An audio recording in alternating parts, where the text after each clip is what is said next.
Here we go, and we are live. So just a quick introduction. Myself, Greg P, alongside JT, and we are evening, and we are joined by Mr. Steve Robshaw.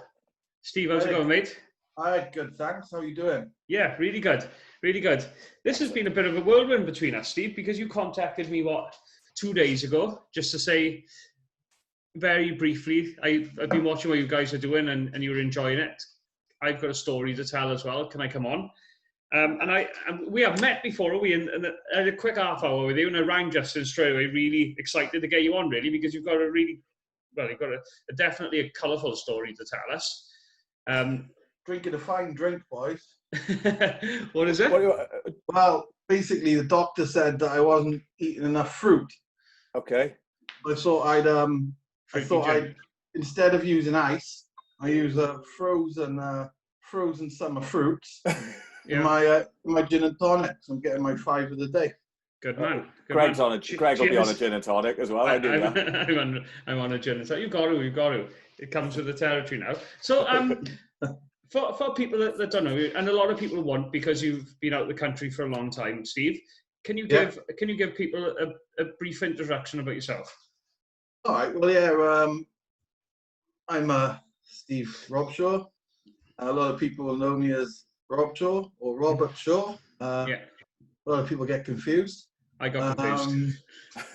Yeah, I mean, I was brought up in Swansea, did the same partying through Indigo and Escape and all the crazy days with everybody, and was very good friends with Ed. Went to school with Ed.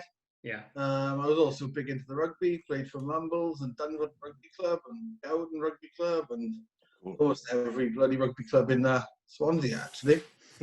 Once or twice. I actually did a hairdressing apprenticeship for a couple of years. Right. When I was 16. Didn't turn out very well because I couldn't get models in to do their hair, so I didn't really learn a thing. All I did was sweep the floor and wash hair. And then worked with the old man for a bit. And then I ended up in university in Newark, in Cardiff. Right. Did sports coaching science degree there. And actually it was university which kind of like, not really what I did in university, because I wasn't very good in university, to be honest with you. I think I got a 3rd in my degree. Right. But while in university, met quite a lot of people and did quite a lot of networking, and obviously a summer job. I got a summer job working in London. Okay. As a activities leader for a language school. Right. Called International Quest, looking after Italians. And I did it like every year while I was in uni, every summer. Mm-hmm. And then, this is a really strange thing happened. So I managed to meet this guy who's supposed to be the managing director of the company, the owner, the big chief. Mm-hmm. And to cut a really long story short, because it could go on forever, really. I mean, there's a book just in the story about this bloke itself. Okay. We have to meet a guy called, his name was Martin. He said his name was Martin von Schupler. And he came over to be very, very wealthy. He did spend a lot of money on the boys all the time. Like, I remember when I handed in my dissertation for uni, he sent me a message saying, "Oh, I can't be there. Sorry, I can't be there. But I've got a little present for you waiting in an off license in Cardiff." And I had like a reference number to go and pick up some drinks. I thought, this is nice of him, he's bought 2 crates. Or bought some beer. Go down to this shop, give the reference number, and they said, "Oh, we have to bring it out on a trolley for you." It was a trolley full of booze, like rum, whiskey, beer, a lot. And this guy paid for 7 boys, all best mates from university. He paid for us all to go to Jamaica. In this huge white mansion on the beach. We didn't have to spend a penny. And we didn't have a clue why he was doing this, Yeah. and he sponsored me to go traveling around Thailand for 3 months. Well, just you, or is it the 7 of you? Me and my mate Ryan. Right. Okay. Yeah, he sponsored the 2 of us to go traveling around South East Asia. Right. We had to kind of keep an eye on the market for him, apparently, you know, like learn a bit about the culture, see if, you know, Thai people could afford to go and study in the UK. Mm-hmm. Right. He didn't really do much of that, to be honest. I mean, it was it was 3 months of absolute mayhem. We carried a beer bong around with us, all around everywhere we went. We had a beer bong around our necks, getting people drunk. Yeah, so then it was like 3 months traveling, and then, I mean, I didn't really have anything to go home to as such. Okay. I'd left university. Ryan had to do another year in uni. Right. But I had nothing really to go home to, and I was thinking, God, you know, I'm going home today. Going home. It's over. This dream is over. Right. And then I'm walking down Khao San Road at about 11 o'clock in the morning. Those of you who never been to Thailand, Khao San Road is I've been. it's a crazy place, isn't it? Khao San Road. Absolutely fucking mental. Yeah, it's I actually used to own a pub crawl on Khao San. I used to own a Khao San pub crawl. Okay. Yeah, it was sponsored by the brewer, by Leo Beer. Right. We get to that later. Anyway, so I was walking up Khao San Road, buying all these, you know, the funny frog things, stupid wooden frogs, Right. and you know, various silly objects to take home as gifts. While walking down Khao San Road, they see somebody with a big sign saying university leavers, English teachers required, something like that, you know. Mm-hmm. So I just go off the cuff. So, oh, right, I'm going to go up to him now and ask for a job. I go up to the guy and I said, oh, can I have a job teaching English? And he said, yeah, you can start on Monday. How was your interview? Yeah. So he went to university. I'm like, yeah. Did sports coaching science in university. He said, yeah, you can start on Monday. All right, okay. Ryan, I'm not coming home, boy.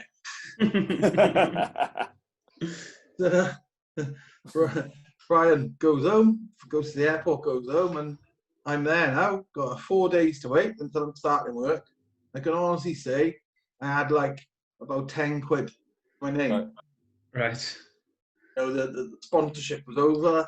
I had no clothes to wear to school. Nothing at all. So I get on the phone to my mother and say, look, you know, I'm decided to stay. I got a job as a teacher. So how did that go down with your mum? You got into the teaching profession. But she was quite chuffed until I said, oh, I need some money now to buy some clothes for work. Right.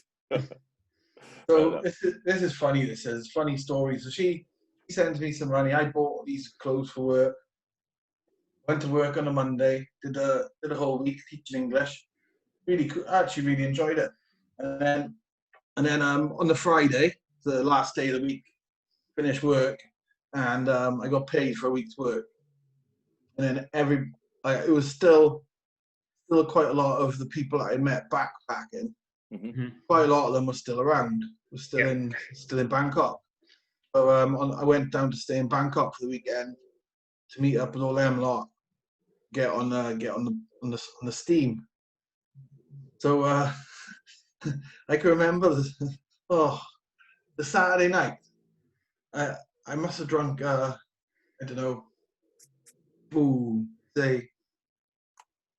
I went with one of my Thai mates. We drank 2 full bottles of Sangsom whiskey. Yeah. 2 full bottles. And then after that, I went to one of the backpacker bars. I was drinking with a girl from Norway. I remember like really clearly. And we had about 5 or 6 big beers, large beers. I'm really, really pissed at this point. Yeah? Mm-hmm. Now, there used to be, in them days, on Khao San Road, there was a bar down on the left-hand side. You went in the bar. It was after our place. Went in there, and you went out the back. At the back, there was a swimming pool with a slide. And every night, everybody went to the swimming pool, like after our pool party. It was absolutely nuts, like, what was going on there. People going down the slide, standing up, cracking their heads on the bottom of the slide, and people rooting in the pool. And anyway, we decided to go there. So we went there, and I met these Irish guys. There's about 8 Irish guys. And they wanted to bet. They wanted to bet me, like, they were going to put £1,000 each in a pot. Mm-hmm. If I could drink small bottle of Sansom whiskey, you know, the small bottles. Yeah. If I could drink one of them on the head, then I get £1,000 off each of them. Right. Yeah, £8,000. I needed it as well. You know, pretty much put all my money in again. After a weekend on Khao San. So I said, you'll have to buy the bottle then and get me a glass and I'll do it, you know. They went and got the bottle, they got a glass, filled the glass up, boom, drunk it all. They gave me the money.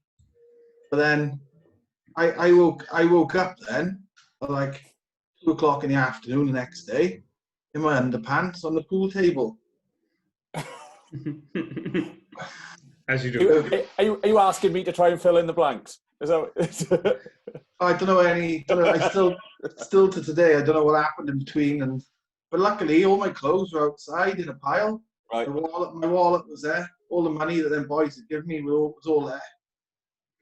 Cool. But for some reason I'd lost a feeling in my fingers, on one of my hands. Okay.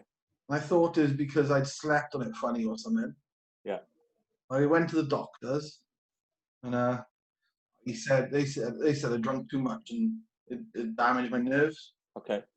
Right. Then anyway, I had to go. I went and picked up my laundry, you know, my clothes to go to work for the week, and then I had to catch the bus back to where I was staying, where I was going to school. Mm-hmm. So I'm still a little bit cloudy-headed now, and got my bag and get on the bus and get off the bus and get into my house and get to my house and realise, oh no, I've only bloody left my bag on the bus with all my clean clothes for work, Right. and everything. Okay. All in the bag. So then I'm in a position now where I can't go to school the next day because I haven't got any clothes for school. Right. So then, I mean, how embarrassing was this, having to call up this boss and say to her, look, I'm really sorry, but I left all my clothes on the bus last night and I haven't got any clothes for school tomorrow. I can't go. Yeah. How'd that go down? Well, I got sacked straight away. Right, okay. Yeah, I didn't have a job then. I was like, oh no, what do I do now? So you jumped quite a long way in here by you getting all the way to Thailand. So after losing this job, which was your reason for staying, really, as well, wouldn't it? Yeah. You know, tell me where do you go from there? Well, obviously I called up my mum to get some more money. Absolutely, first call. Which enough to, you know, let me just go and stay in a hotel and apply for new jobs. Mm-hmm. It took me about like a week, I think, in a hotel, and got a new job. Got a job in about an hour and a half outside Bangkok. Okay. And this is where I started. This was a really good place for me to go because there was no tourists there at all. There's 500,000 people in the province called Chachen Sao, and there was only 20 foreigners in the whole province. Right. So like this, and I couldn't speak a word of Thai at this point. Yeah. So I remember I get taken to this. I get there and get given this place to stay. Stay there, sleep one night, wake up in the morning, get some food. It was a couple of days before starting work. I went to try to order some food in like the local little restaurant sort of place. Mm-hmm. And couldn't order food. All I wanted was like some chicken and some rice, you know. It was just something simple. I don't really know what's going on, you know. Yeah. I was I was saying chicken and rice, and she was laughing at me. I was going, so I had to actually break into a dance. Like this.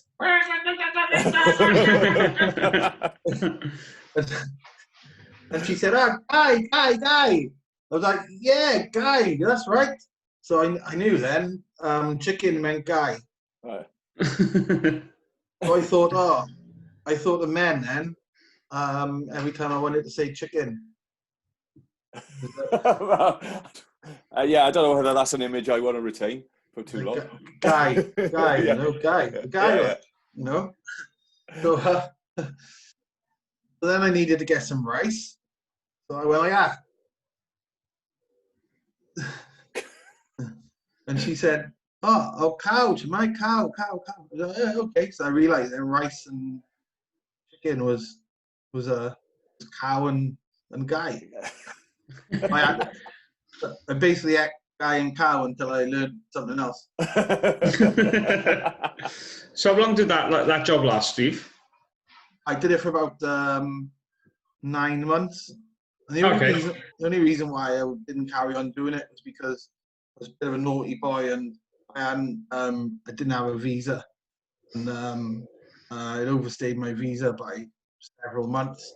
And the boss found out. Okay. And they didn't want me to come back to work. So after the holidays, then so that was when I went to Laos. Yeah. So I got paid my wages, about 40,000 baht, whatever it was. And plenty. It's good money in them days. Say they get paid the same money now to teach English as they did then. Right. Wow. It's going back a long time ago. It's quite expensive now, Thailand. It's not cheap, is it, anymore? No, it's not. It's not that it's the problem is the pound is so weak, and yeah, that's why really it's not that much more expensive. It's just the pound is so low. Yeah, you know. But saying that, mind, if you have imported products, it's fortune. So anyway, what was I saying? You went to Laos. Yeah, you were in Laos because I got on. This is another story. This is nuts. This is. I got on the plane, flying to Vientiane in Laos. So, like, a lot of people will know about this because I was on page 23 of the Sun, and I was front page of the Evening Post. Okay.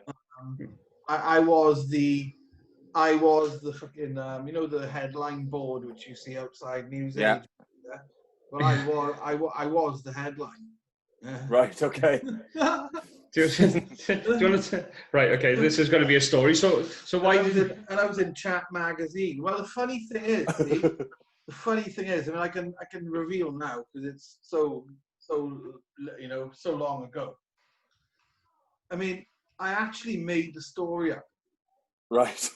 But say I made it up. I didn't really make it up. I mean, a lot of it was true, but I just enhanced it. Is it? I enhanced it. I twisted the truth a bit. Yeah. I was basically on the plane flying to Vientiane, and I met this girl on the plane. She was sitting next to me, and she was a local girl from Vientiane. So I ended up getting off the plane with her, getting a taxi with her, and she took me to the same hotel. Okay. We got separate rooms. Joe just met, like. Yeah. And then she took me out that night, out clubbing and stuff. Mm-hmm. She knew the area, she knew the place well, Mm-hmm. She made some good places. And then we go back to the hotel, and then somehow we go back to the hotel, and she ends up coming in my room, doesn't she? Right. Okay. So a little bit of diggy and that, Yes, you do. And then next day she takes me. Then I didn't know where I was going. We ended up going to a family home. Okay. And there was loads of people there. all the family were there. Mm-hmm. This is really strange because, see, in Laos, you're not supposed to have sex with a girl, like a local girl. If you do, you're supposed to marry them. Okay. Oh, right. Okay. Like the law of the land, you get fined or jailed even. You know. Okay. If a family doesn't approve. Right. So how do you get up there? So they must have approved. You didn't get married, did you? Eh? You didn't get married, did you? Did, yeah. You did? Yeah, that night, yeah. For fuck's sake.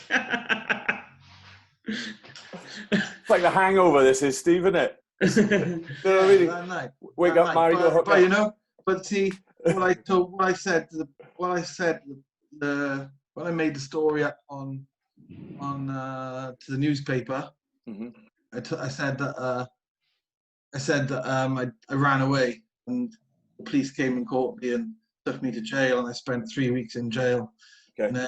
And then after the 3 weeks in jail, I couldn't get the money to get out, so I just told her I'd marry her. Right. Okay. I skipped it. The truth is, I didn't. The bail part didn't happen. But I did get married to her. Yeah. Okay. But you know, see, marriage didn't really mean much there. You know, like it is not really on paper. Okay. It's not the same. It's not the same kind of contract as it would be if you were in the UK then. Nah, you just gotta tell her 3 times. I divorce you, I divorce you, I divorce you, and it's all over, you know. That's a pagan marriage, isn't it? Jump over a stick 3 times. I think she took me to stay. We went to stay at a family cottage in the south of the country for a little honeymoon. And on day 3. Well, yeah, something like that. While she was in the internet cafe, I legged it back to Thailand. That seems like a completely reasonable thing to do, to be honest, doesn't it? Yeah, I think it was the only thing to do. Well, you're still here to tell the tale. So I know that Greg mentioned to me, having had the conversation with you yesterday or the day before, about you doing a book. Yeah. So, shameless plug. 20,000 words in. Right. Okay. So, shameless plug. Let's have a bit. What was the inspiration for it? I'm assuming it's a lot of the things that we're talking about, really, as well, is it? And yeah, I mean, a lot of it is. Yeah, I mean, at the end of the day, like it's lived a really different life in Thailand to most people. Sure. Like, you know, I mean, like just ducking and diving, really. I mean, well, you know, I not the last 5 years. The last 5 years have been tried to be legal.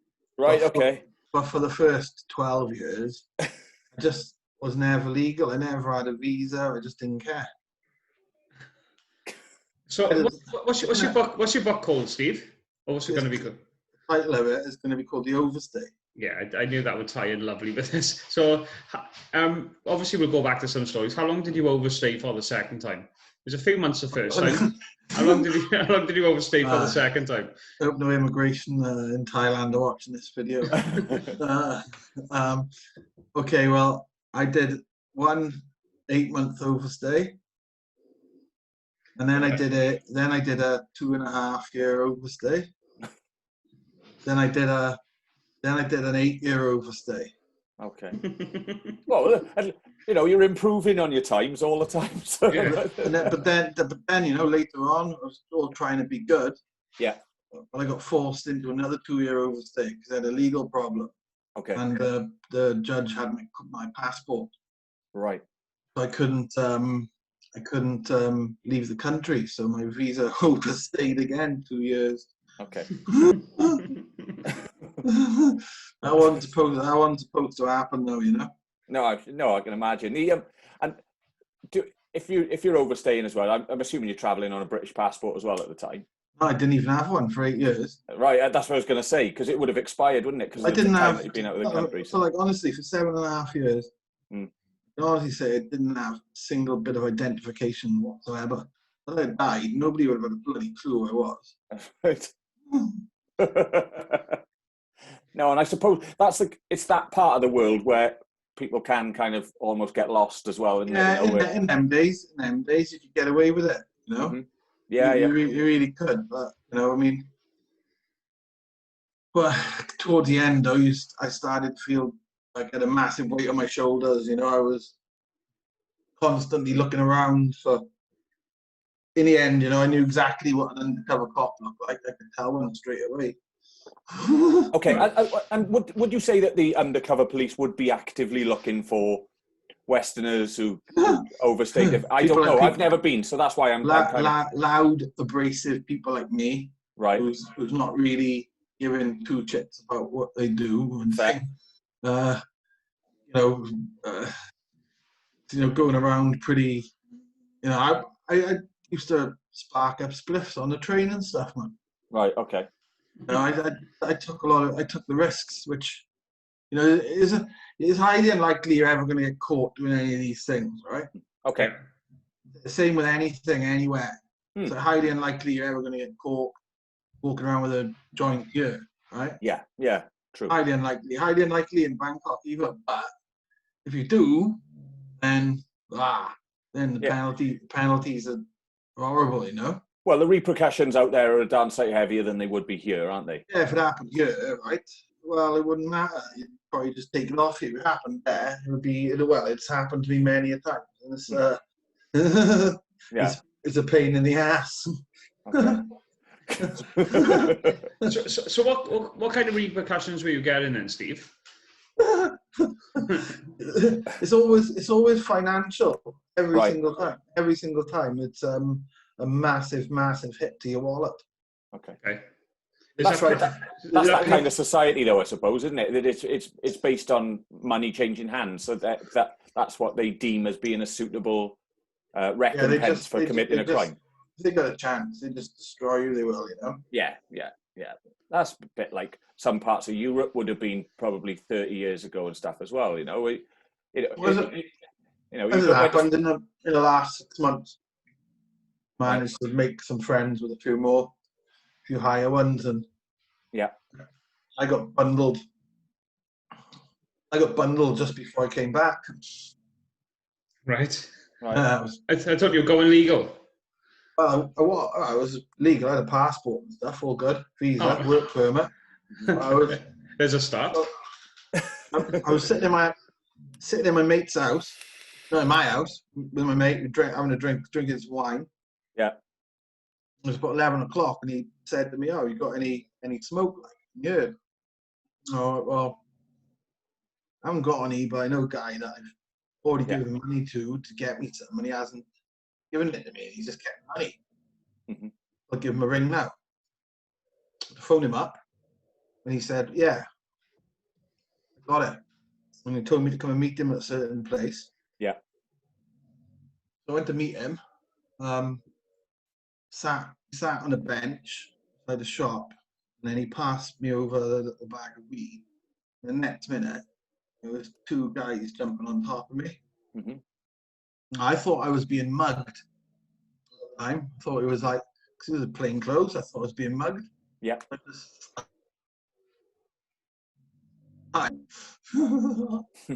Was it? We lost you there for a sec. What was it, Steve? It was the police, is it? Yeah, I didn't know. I thought they were just some randoms mugging me. Sure. And then let loose on one of them. and then my Thai mate is like, "Oh, get off, he's please. Oh, fuck." So, have you predominantly stayed in Bangkok when you've been in Thailand? Not really, no. Okay. All over. So what have you been doing all over Thailand then? Oh my God. Well, my main thing always has been, and what I still do now really, but can't really do any now, is organized holidays. Right. And traveling. Okay. But organized thousands and thousands and thousands of holidays. So what are you doing, Steve? Are you doing the ground packages for people when they come here? You're organising for when they touch down in South East Asia, right? Yeah, all the transport, place to stay, tours, activities. I mean, everything really. Right. Okay. I need to have a chat with you, Steve. As you know, I'm going for 5 weeks in December and January. So yeah, I mean, I'm happy to help. I mean, I'm trying to. I'm still going to do that sort of thing, but I'm in the process now of setting up a new platform to be in more of an automated world. Right.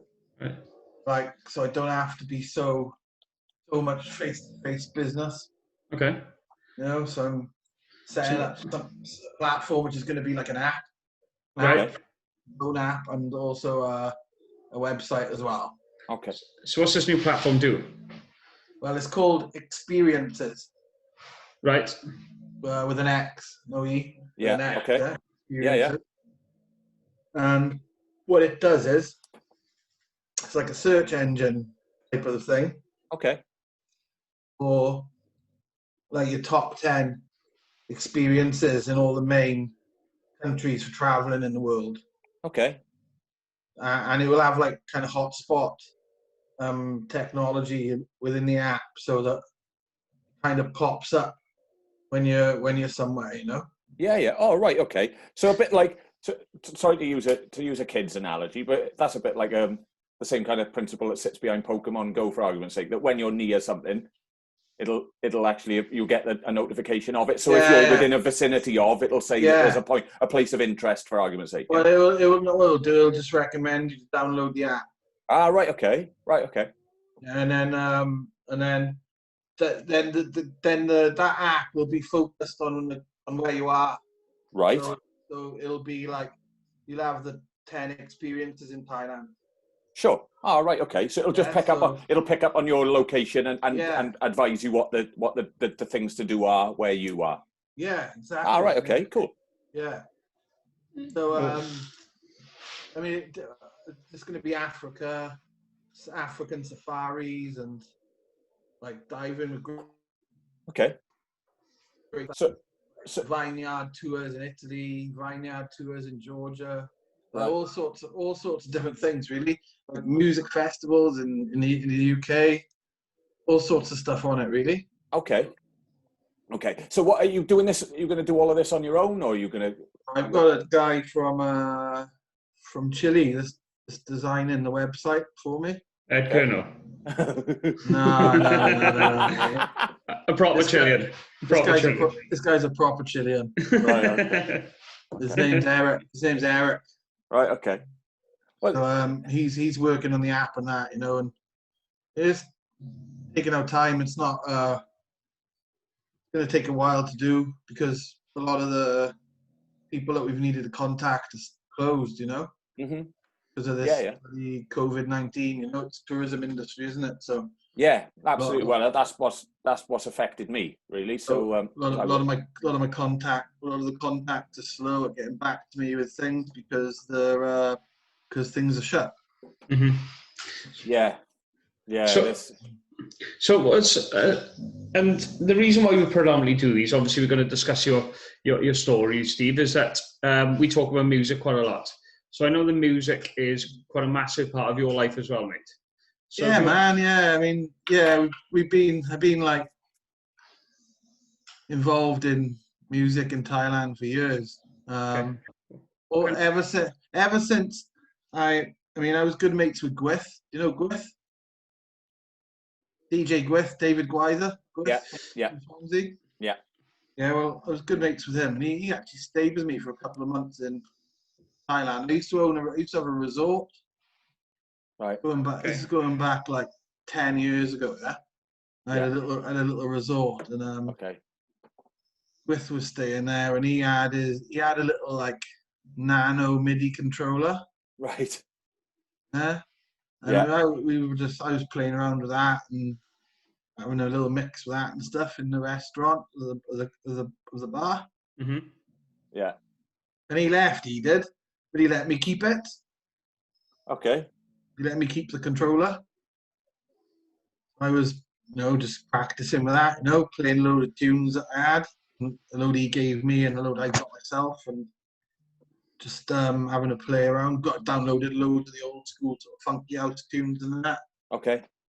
And then one day, one weekend, there was a guy came to stay. His name's Mark French.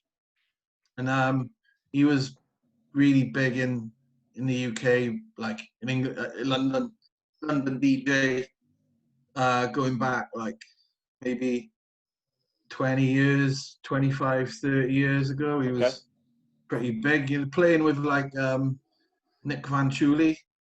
Right. He was in the same gang.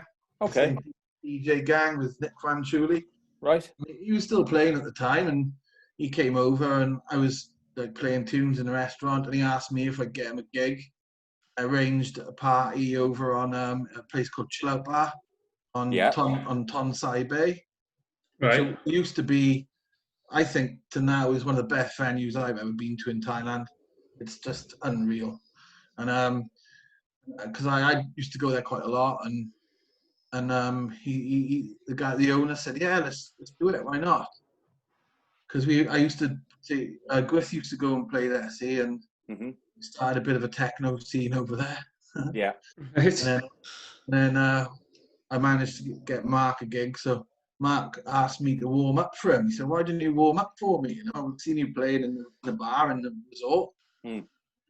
You're good. Come and warm up for me." Like, fuck off, man. He said, "Come on, do it. Come warm up for me. Go on. Go on, do." Like, all right, then I'll do it. So I went and warmed up for him. Yeah. Like second track in, got the whole crowd, the whole bars on the dance floor. Nice. They left him with an awesome dance floor, and then they asked, and he was going home then, but they asked me to come back and play there every full moon. Okay. So I did. I was playing there every full moon, and then like I was doing a weekly party there and DJing there like often. It was great. A really good place to play. Like. Are you still playing? Obviously not now, but when you go back, are you still going to be involved in? I'm doing a bit. I've been doing a little bit. Like. Right. I made a mix last week. I've been doing a bit from home.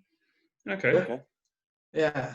I'm probably gonna play at Ed's birthday. Okay. When's Ed's? Cool. Oh, I suppose he did message me about that. It's beginning of August, isn't it? Yeah. Yeah, he did message me about it. I forgot. That'd be good. So I organised quite a few parties in my resort I had. Did one event called I had Barry Ashworth from the Dub Pistols play there. Right, okay. My resort. I organised a tour for him around the south of Thailand. About 4 gigs, 5 gigs. He stayed in my resort with me for like 10 nights. Yeah, I've met the Dub Pistols. They played in Monkey probably 17, 18 years ago. I seen him in the garage when I was last home. Yeah, that's right. Yeah, they've been. That's only just down the road from me as well. But I met them in Monkey at the time. They were big, like they were big. Good, yeah, good but he's a nice guy, well, nice guy, Barry. He's a good bloke. Like. Yeah. He's I've got like a kind of got a share in a bar in Bangkok called it's called Twins Hostel, and just before I came home, actually back in February, he came and played. Okay. Yeah. Oh, cool. Is there a house music scene in Thailand or Bangkok? Yeah, of course, big. Okay. There's one really big festival called Colour. Right. Okay. I've heard of Colour Festival. It all started with Colour Sundays. Right. They're like once a month on a Sunday, like a different location, really nice outdoor location. Sure. They wouldn't tell you where it was until like 3 days before. Okay. You'd be buying a ticket before you even knew where you were going. Yeah, we're doing stuff like that. And then they'd announce 3 days before where it was, and then you'd go. And I mean, it was a big event, and then it would for maybe 3 years, really rocking. You know, only in the dry season. Obviously, they shut down during the rainy season. Yeah. But they got such a big following. Then they put on a massive, huge festival called Colour in the Park. Right. Where they had Sven Vath playing and big lineup, like. Yeah. I went to the first one. They went to the second one as well. Yeah, they did. Then now they just do that massive festival every year. Just once a year thing now, is it? Yeah, and then they also take maybe their stage into other events. Mm-hmm. Right. Like they might have, like, for example, colour stage at the Wonder Fruit Festival, or colour stage at another festival. Yeah. Well, that's a bit like what we've done that historically anyway, and we. I was actually thinking that, I think from what I've seen with you guys last couple of weeks or whatever, however long it's been. Yeah. And Greg doing a festival next July. Right. I'm working with Freddie Tuolagi. Right. Who's like, who used to play rugby for Leicester and Samoa. That's it. Yeah, that's it. Brothers Manu. Yeah, just got released by Leicester, and his brother. Yeah, I'm kind of mates with Freddie. Right. And, I'm working with him on the Tuolagi Sports and Music Festival. Okay. Is this the one? This was the one that you were thinking about doing? Was it Lincolnshire direction? So where is it? Lincoln, yeah. Or Skegness or something? Is it? It's in Lincoln. All right, in Lincoln itself. Yeah. Okay. Yeah, it's Greg. It's in the same site as the Lost Village Festival. Right. Okay. Which is a big festival. Huh? Yeah. Is Greg mentioned this to me, and obviously it sparked my interest because I kind of work within that area anyway. But have you looked at something like the Bournemouth Sevens as a model for it? Yes. Yeah, there we are. So but we're gonna make it bigger. Well, the Bournemouth Seven started off with 1,500 people, and it's ended up, and it's about 15,000 now. We're gonna make it bigger. Right. We got Dub Pistols playing there. Okay. We got Happy Mondays playing there. Okay. We got do you know John Morales? Yeah, John Morales. Yeah. We got him playing there. Yeah. Cool. I was thinking of maybe one night, maybe the Friday night. I was thinking, your gang warm up for John Morales. Yeah, he's a good DJ. He's played in Wales a lot. John has. I've seen him playing Bangkok twice. No, right, okay.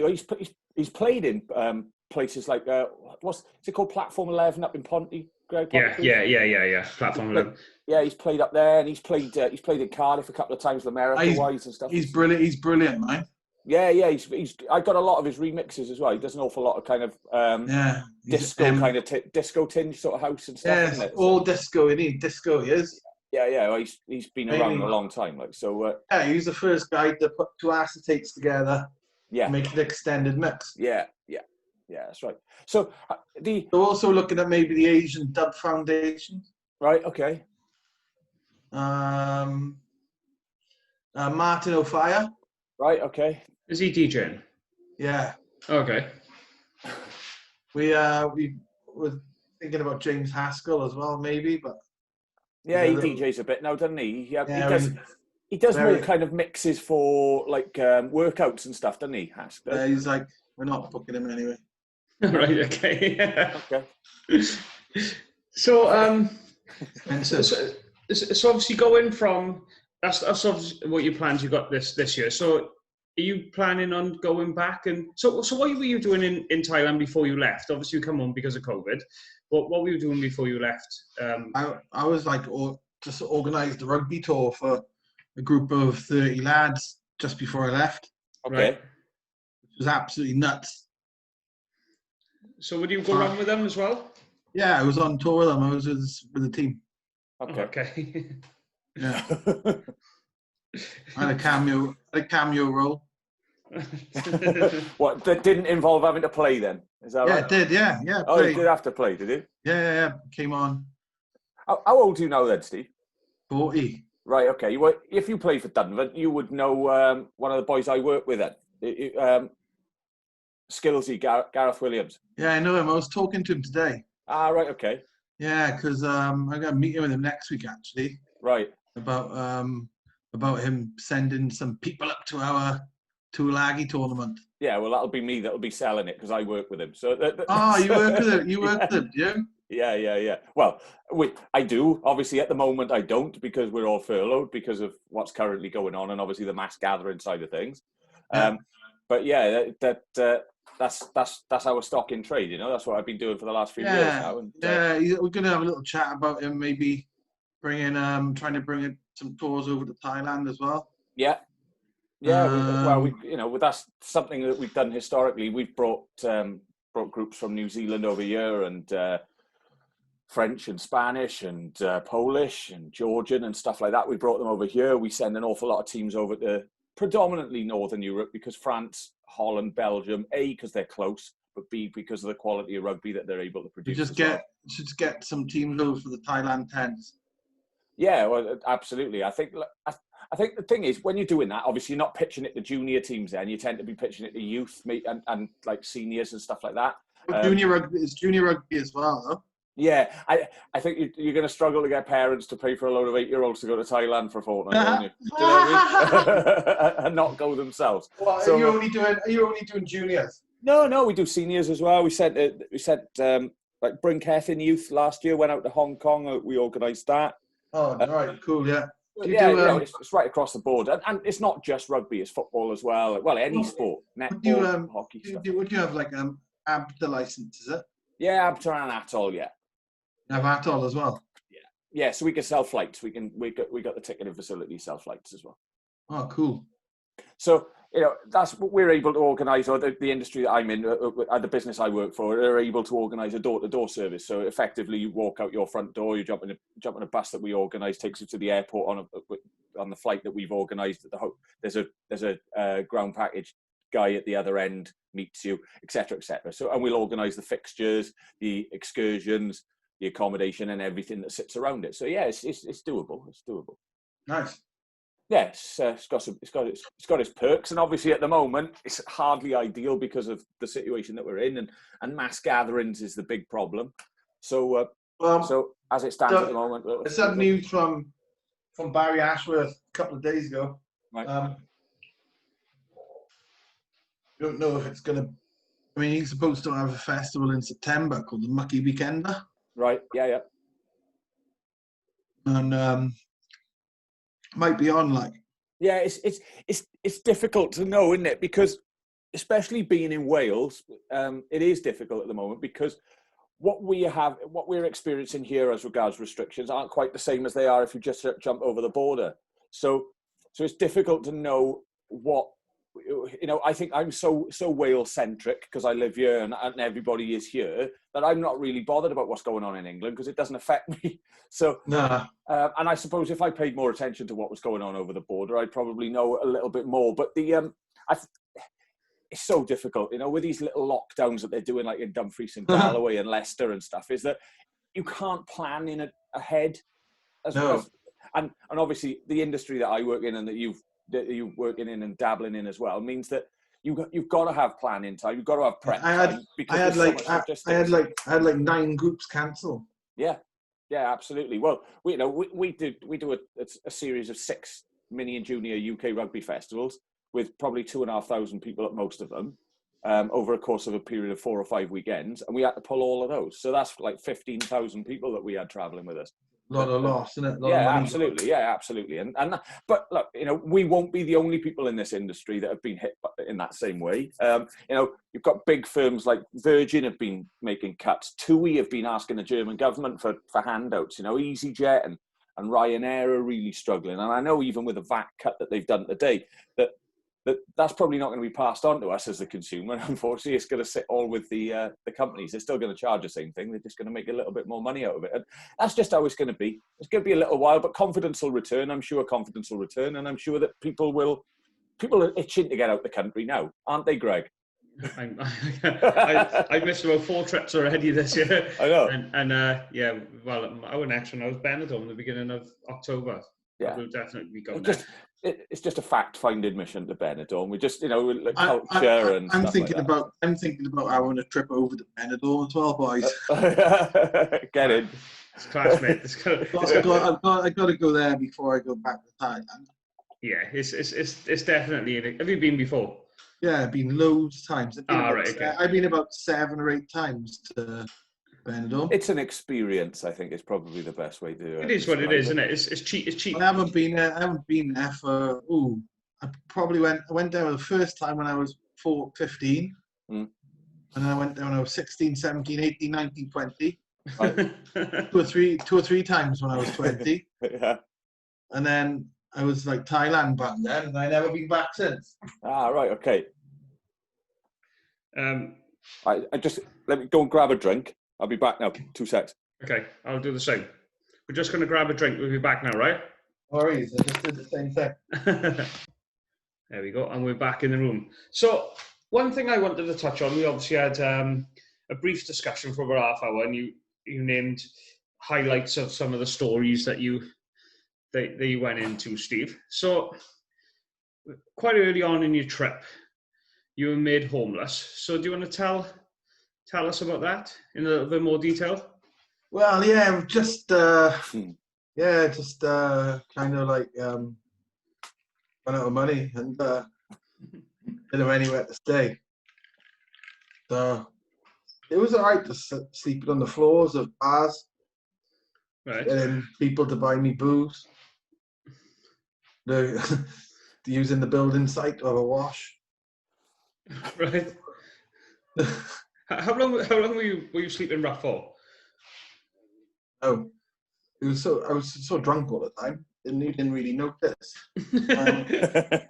I was speaking to Ed earlier, and he said that when you were back home, that you and some other guy, I can't remember what his name is, used to go on homeless binges in Swans. Used to pretend that you were tramps and just get pissed with the tramps all the time. Is it?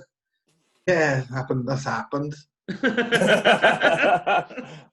that was a thing. So it was home from home then? I didn't mind really because I had some like I had a room. I had my bag was in a room. Right. I didn't have any money to keep on paying the room, so they wouldn't give me a key to get in. Right. So I had to sleep on the floor in a lot of different bars. Okay. And do a little bit of begging. So begging though out in Thailand, how's that? Is that frowned upon or? It was easy in them days. Right. Yeah, it was easy. You just went up to somebody and you said, "Oh, I fell asleep last night on the street. Lost my passport. Wallet gone. Can you help me with 500 baht?" And most people would give you it straight away, or even more. And then you get drunk and forget and ask them again, and then like. Right. Okay. That's when the black eye comes. Right. Yeah. You can't remember that you've spoken to him as well. Yeah. Now that was going to be my next question about getting into scrapes in Thailand. Is obviously when you're away and you said that you were blagging it really for 12 years, and the last 5 years you took it serious. Did you get into any scrapes at all? I know that you got into one with the weed, but is there any others? I only got into scrapes for myself. All right, okay. Like, I never really got into any fights or anything like that. Like, okay. I mean, what do you mean by scrapes? Well, it's getting in trouble, really. So. Oh, right, Christ. Yeah, I mean, so many times. You know, I mean, friends say like, "Oh, I'm on my last bullet" and stuff like that. Yeah. You keep on taking one more bullet, and then you take another bullet. So you said at the beginning you had to stay for some legal reasons. Do you want to go elaborate on that a little bit more? Yeah, I can say this was horrible. I mean, like, basically what happened was, so I always worked for people for many years, like rogues basically, and jealous people, and I decided to kind of leave the fold and go my own way. After a trip home, the boat came on a trip to the UK for 2 months, and I started my own travel website and my own brand, and went back and set my own thing up. Is this Yeah, Porkies, yeah. And then I've been open for like, I don't know, maybe 3 months, and I really hit the ground running. It was really successful for the first 3 months, and what happened is I was due to go to Cambodia to make a visa, new business visa, being all legitimate, being all legal.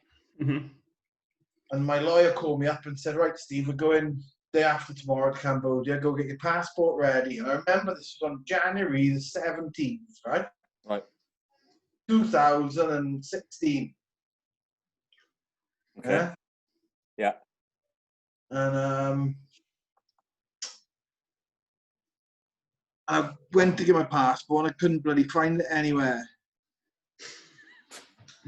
I knew what had happened. I'd hidden it. I knew I'd taken some lady of the night back with me on New Year's Eve, and I hope my girlfriend doesn't hear me say that.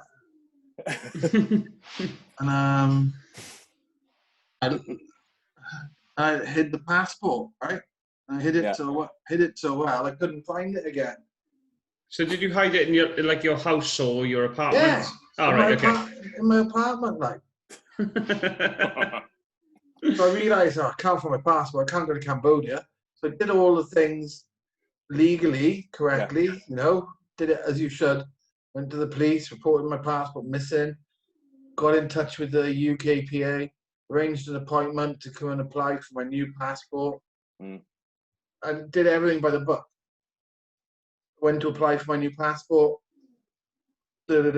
Form paid. Photos done. Boom, boom, boom, boom. Yeah. And then, it took like 3 weeks for the passport to come back. Well, no, 3 weeks. I got an email saying the photos were the wrong colour. Right. So the whole point of going for the meeting in the beginning is so they make sure the application is right. That's important. They don't make the passports in Thailand, they make them in bloody England or Wales. So they send, they make sure they're supposed to go through your application with you, make sure it's all totally fine before you send it off, before you pay. Didn't do that very well, did they? No, clearly not. I had to go and buy new photos. So I sent the new photos off, registered post. Now, at this point now, I'm 30 odd days over my visa. Right. We've got a history of that, though, so that shouldn't be a problem. 30 days is fuck all. But I couldn't do it again, though, you know what I mean? Really? Yeah. Okay. It's too many times, man. I really didn't want to do it again. The 8 years was probably a bit of the straw that broke the straw that broke the camel's back. That one was. Yeah, it was. I didn't want to do it again. No, I can understand that. So then they sent the photos, and then I get another bloody email off them then saying I needed a letter from my landlord stating where I lived. Right. Now we discussed this at the meeting. Yeah. And I explained to them that I had a month-by-month contract, and that I didn't have a contract, and they said okay, so they asked me to write a supporting letter, right, to say blah blah blah blah blah. Right. So I did that. Okay. And that didn't work. So this is just ridiculous, I'm going nuts at this point. So then I had to get the landlord to give me a letter, which took 10 days for him to give me the letter. Okay. Laid back, zero urgency, 10 days to get the letter. So I'm now like going into 40 days overstay on my visa. Right. And then I finally got an email late on a Friday afternoon to say that my passport was ready for collection. That meant on Monday morning, I could go and collect my passport, go from there to immigration, get my stamp, from there, out of the country, pay the fees, go and do my business, all good, come back, business visa, strong position, work permit coming. Then what happened was somebody, like some enemy of mine, somebody who wasn't happy with me doing what I was doing, got wind of the fact that my passport was ready for collection and I was going to be getting a proper business visa and stuff. Okay. And somebody paid the police to come and get me. Because you were overdue on your visa at that point as well. And I didn't have a passport. And you didn't have the passport any longer because obviously you were waiting to pick it up. They knew that I was going to get it the next day. Okay. Mm. They sent the animal in, man. It was like 8 cops turned up, plain clothes. Right. And I had like 4 charges. They wanted to test my urine. I refused. Right. Told them it's against human rights. Okay. I refused to give them my urine sample. Right. They did me for working without a work permit when there was no proof of me working. Right. To actually be able to catch somebody for that, working without a work permit, they have to be seen to be taking cash. Right. Yeah. Yeah, that would make sense. I was sitting down on a computer when they came in. Right. And they also did me for overstay and being an alien, so not having a passport. So like 4 charges. It was a nightmare, and it was no getting out of it. You know, they'd been paid to do a job, and they had to do the job they'd been paid to do. Yeah. So how did you get out? You didn't go to prison, did you? Just want to put that out there. No, I mean I got put in the cell for 2 nights. Yeah. So you couldn't pick your passport up on Monday? No, well actually I got some. Well, see, these police are assholes because they told me that like soon as they see my passport, they're gonna let me go. Right. Yeah. So one of my colleagues went and picked my passport up for me on the Monday. Yeah. Brought it. No, they wouldn't let me go, like, because I didn't have any stamps.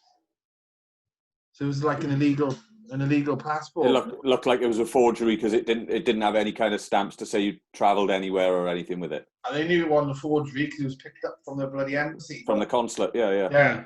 But it just didn't have a stamp in it, and I was on an overstay and stuff, you know. Okay. They made me go to court. I had to go to court, and I had 4 charges to go to court about. And so do you have to? Do they assign you like a public defender? Like legal aid? Yeah. No, you get just a translator. Right. Okay. I had to pay for my own lawyer. Right. Okay. Yeah, It cost me a lot of money. I pleaded not guilty as well. Okay.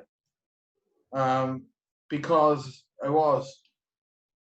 What I should have done was, I was not guilty because, I could prove that I wasn't working. Yeah. I had witnesses. I had a British bank account with money going into it. Okay. Proved that I wasn't working in Thailand. I wasn't an alien because my passport was ready for collection. Mm-hmm. Yeah. And I had the proof in paper. And so the only real thing they had was refusing a urine sample. Okay. But all I had to do was just have like 2 months off the herb. Yeah. Before the final trial. Okay. I know that they were going to test my urine then, see, in the final trial. Okay. So you cleaned yourself up? Yeah, but in the end, I pleaded guilty. Right.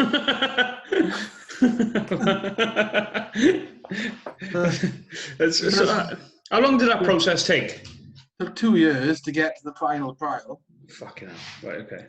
Some of the judge had my bloody passport for that long. Yeah. And then, about a year and a half, or a year and 7 months. And then when I going in for the final trial, going there, once you plead not guilty. And then the judge basically begged me to change my plea. Yeah. Said like, look, he said, I'm going to be very lenient. There's going to be no jail. Okay. He's going to be, you're not going to be thrown out of the country. He said, it's just going to be a small fine for each charge. It would be better if you just say guilty, because otherwise this is going to go on for another year. Yeah. Cost you more legal fees. It's a lot more paperwork for all of us. Yeah. We don't need the headache over a couple of $1,000 baht now, do we? No. I didn't know whether he was, stringing you along, like. Yeah, he might have been just, trying to call my bluff. Yeah, or make the right noises to make you say something, and then you've had it. Then, because the minute that you say if you plead guilty, that you're at the behest of whatever the law decide to throw at you at that point. Anyway, I had a word with my sort of lawyer and translator and my mate who was there, and we all decided, okay, just go with a guilty plea. Okay. I pleaded guilty, and then when they were reading off the charges, and they said they were refusing urine sample. Now they were speaking in Thai, right? So yeah. I was going to say, how do you need a translator? You've been in Thailand for about 15 years. Surely I didn't need a translator. All right, okay. I wasn't even listening to the translator. Okay. They were they were just moral support then. They were like, my side here. It's like, no, give P, song B. Like, what? 2 years. and then they were like, no passport, alien. 1 year. Right. Nung B. And overstay visa. 1 year. Nung B. They are 4 years in jail. Then they said something else in Thai. Yeah. It was quite language which I didn't understand. It was quite technical. If people talk technical, I don't understand words which are, quite basic language really. Anyway, what they were saying is these 4.5 years would be suspended. Okay. And that you would have 2 years to keep the peace. Right. So just like a probation to a certain extent. I was 2 years in probation. Yeah. Okay. And then the police knew that, didn't they? Mm-hmm. That's why they got me then, didn't they? 1 week away from the 2 years. Right. Right. Okay. I had to pay 60,000 baht. Okay. I don't. How many baht to the pound, roughly? Only because I've never. That was 1,700 quid at the time. Right. Okay. Okay. Not ideal. Yeah. So. So once this COVID kind of things, hopefully kind of works its way out and everybody kind of, and I don't want to say normal because clearly normal isn't the right word to use at the moment, but is it your intention to kind of just get straight back out there, Steve, or are you planning on hanging around in the UK a little bit longer to get your business plans up and running, or? Yeah, that's kind of, I can do most things from most places, but yeah, with what's going on with I'm going to be back anyway because I do all the logistics for the people coming into the Thailand tents. Right. And I'm taking my own team as well this year. Right. Okay. Going to try and get skills to play. Yeah. Yeah.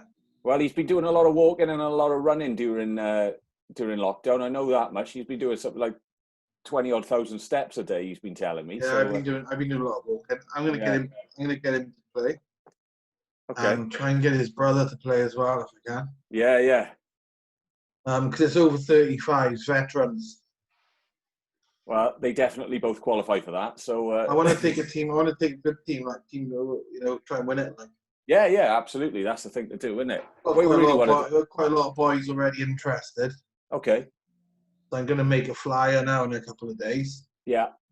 And then get it out, and then start taking deposits. So when is the Thailand Tens? Because it's not an event that It's the last weekend of February. Right. Okay. So yeah, really good. Does that fall in line? Because rugby's quite big in Southeast Asia now. Obviously, when you've got Hong Kong is obviously massive because of the expat kind of community. Japan is big. Saigon Tens was pretty big in Vietnam. Yeah. Yeah, but the sponsors pulled out. Okay. I don't know when they're going to have it back on now. We have to find a new sponsor. They had a big sponsor for it before. Okay. And it was pretty full on, like. Mm-hmm. Played it 2 years ago. Right. Okay. But because tens in this country, we tend to do more sevens stuff, don't we? Yeah. But I know it tends to be tens when you go over to that. And New Zealand's the same as well. They do a lot of tens rugby as well. Yeah, they have sevens as well, right? Yeah. Okay. Yeah, they have like the Bangkok Sevens as well. Yeah, that's right. Yeah. But tens is like more of a social event. Mm-hmm. More of a fun social thing, you know? Yeah. And like it's easier for them to have for the veterans tens rather than sevens. You know what I mean? Yeah, that's right. And I know that one of the reasons why a lot of these places decided on tens rather than sevens is because with sevens you tend to stick 7 fast lads on the park, and that means that people who would have played prop or hooker or whatever never used to get picked to play sevens rugby. But if you play tens, you can normally squeeze a couple of props into your team as well. You can squeeze a whole 15 in, really, can't you? With your subs and stuff. Yeah. But you have 10 on the bench because it's like roll in, roll just off. rolling subs, isn't it? Roll on, roll off. Yeah, absolutely. Yeah. Absolutely. Ah, good. Okay. So your plans, as soon as the government sort of kind of get their restrictions up and running, you need to get out, get back to Thailand ideally, and I think I'd go back. The logistics out there. I think I'd go back around about October time, probably. Okay. Okay. So you said you had a girlfriend. Is she Thai or is she Western? No, that depends which one. Right. Okay. Right. Okay. We won't incriminate you on that fact, so we'll just leave that one there to save you getting in any trouble. One thing you told me that obviously I want to talk about is places that you've ran and you've owned over the time. So you told me about a bar that you had on the beach.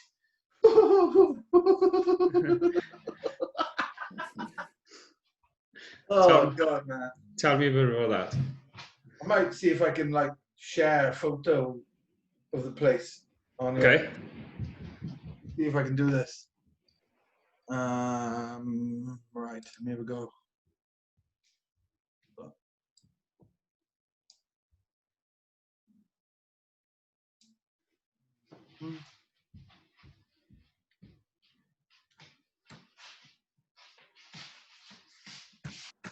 I think you can share your screen, can't you, in Zoom? Yeah, you can. Yeah, you can do screen share. Yeah.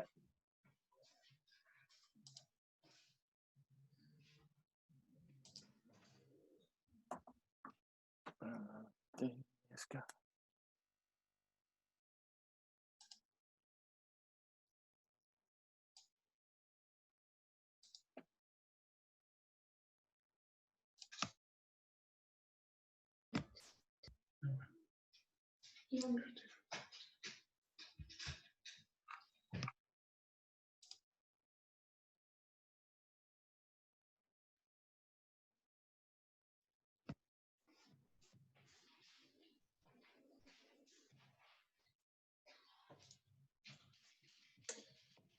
Here we go. Here we do this now. Here we go.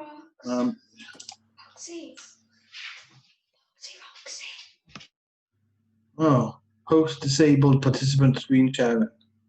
Right. That'd be down to Greg because Greg's the host. He needs to. I don't know how he does it, to be honest, because this. Can I make you the host or something? No, I think you have to change your. As it goes, I can. I know. Thing is, if I make him the host, I don't know if I'll. Yeah, it might mess up the recording then, though. So mess up the recording. Right, so So I'll send you a photo of it later. Yeah, well, send Greg the photo, and when we put the video up, when we release it, we can just include it then within the text of within the body of it as well. And at that point, I send Greg a photo of it on Facebook, right? Yeah, cool. So tell us about this bar then, Steve. It was a strange situation, because I'd been in the travel industry for a long time, and I was in my local bar, which I drank at in Bangkok. Mm-hmm. And I met this guy from a place called New Caledonia. Right. New Caledonia, it's like next to New Zealand. It's a French colony, so you had a French bloke he was. Yeah. And he asked me, like, have you ever heard of an island called Koh Kood? And I was like, not really, no. Like, where the hell is Koh Kood? And he was like, oh, it's like towards Cambodia, near the Cambodia border.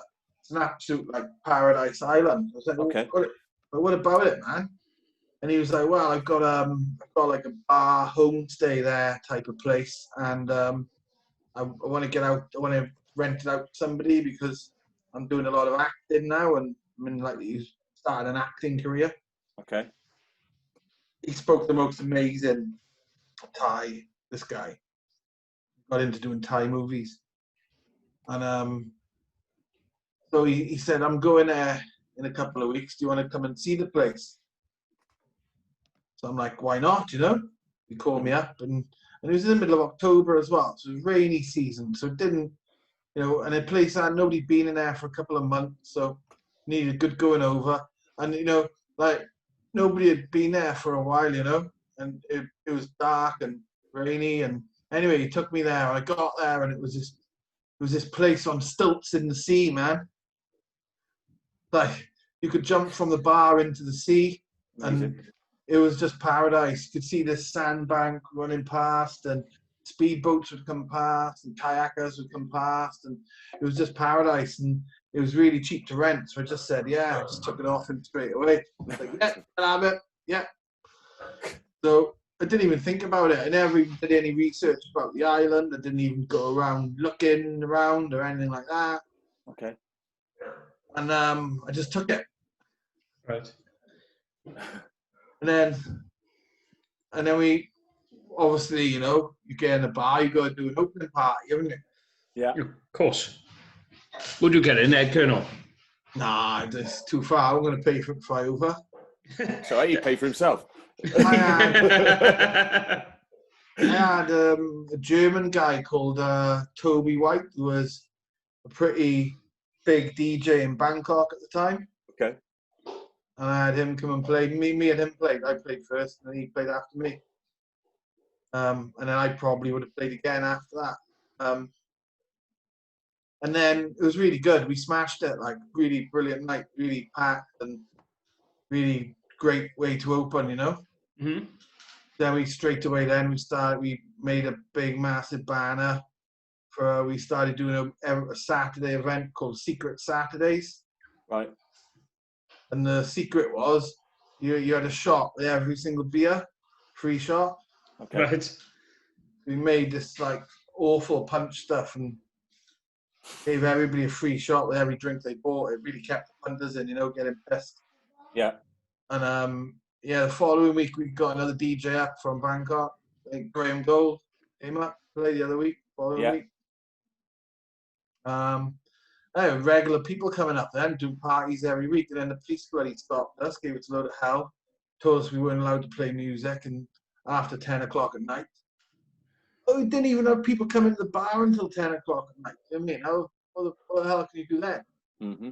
So I got involved I knew a guy in Bangkok, pretty powerful guy who was part of the Lions Rotary Club, and he was the founder member of the Thailand Orphanage Association. Okay. Right. He was a very powerful man, you know, very respected. A follower of the international peace movement. And he was chairman of Chinatown. Right. Anyway, I went to see him and had a chat with him, and he arranged something for me. I made a donation to the Thailand Orphanage. Yeah. like £1,000. Mm. And then he gave me like special Buddha. There was only 333 of them made, and they were made by the Princess of Thailand, and she made one for every single police precinct in Thailand. Right. And he happened to have one of them, yeah? Like a police Buddha.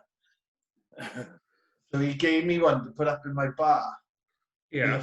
With a photo of him being presented it by the Prime Minister. And his card. And on his card, he's written on his card, you know, these are my boys. Do not touch my boys. Like, you know, if they any problem, please directly to the trap police. Right. That's the you know the main police, because he's got a good contactor in there, you know. Yeah. So see, the thing was this was good then. We were partying till 4 a.m. Amazing. Christmas, New Year, brilliant. We were really rolling, man. We were having wicked, getting stoned. Police too scared to come in, like wouldn't come in. Came in once, saw that Buddha, and didn't come back. Oh, so it worked then. Yeah, it worked for a while. Worked for a while until the shit hit the fan. Right. Okay. So what happened then? Because the thing is, what this wouldn't protect you of is anything to do with drugs. Yeah. Okay. And they really wanted to catch me with drugs. This is their only way to get me off the island. Mm-hmm. I was creating a noise. I was pissing off 5-star resorts across the water because the bass was bouncing across the water into people's bedrooms and stuff. Mm-hmm. Right. You know, and you know how bass travels across water. Mm. It goes like 10 times louder. It gets to the other side. Ricochets off things and that. Like. Yeah. So. So what do they want to do? Do are they going to start trying to plant stuff on you, or is it? No, none of that. None of that. No. Well, that's good. No. What happened was it was like the middle of June, right? It was low season. It's like nobody on the island, and I managed to organise a party and get like a big full of people up from Bangkok. Mm-hmm. Them all put on speedboats. Yeah. So like nobody knew they were there. Mm-hmm. So nobody saw them coming onto the island. Right. So we had a really noisy party that night. It was going off. And there was a couple of guys from Slovenia, and they were staying in one of the rooms. Right. Now they went missing with their pillows. We found out that they got a bit of weed on me. I wasn't really selling weed. I was knocking a bit out to my people staying in my place and that. Mm. And they went down to this private beach down the way there, some pillows from the beds, and they're sitting there on this private beach smoking joints. And the manager of the resort came out and caught them and called the police. Right. And the police came to them, and they were like, asked the police, you know, where they were staying and where they got their weed from and stuff. And they were like, oh, Sunset Bar. Oh, great. So then, I was like DJing, and then I looked around and I could see some people coming. So I left the DJ area and went towards the bar and out of the way. Mm-hmm. And then, so I couldn't be seen when they come in. And then my girl Pookie came up to me and she said, Steve, it's the police. And they come with testing kits. They want to test everyone's urine. I was like, well, like the thing, I didn't have the power to talk to them, you know, because I wouldn't have minded. It would have been no problem had I had a passport. At this point, you know, I've got no passport, I've got no visa, I've got no strength at all to go and talk to a policeman, even though I'm the owner of the bar. Yeah. You can't know that, you know what I mean? So I said, Pookie, you're gonna have to deal with it. I'm getting out here, you know. I'm going fast. Yeah. So Pookie went into the bar and talking to them. I legged it out the bar. Went and got on my motorbike. Now the police have been really clever. They parked their police truck, their wagon, up really close against the motorbike, so the motorbike couldn't get out. Yeah. So I've now kind of like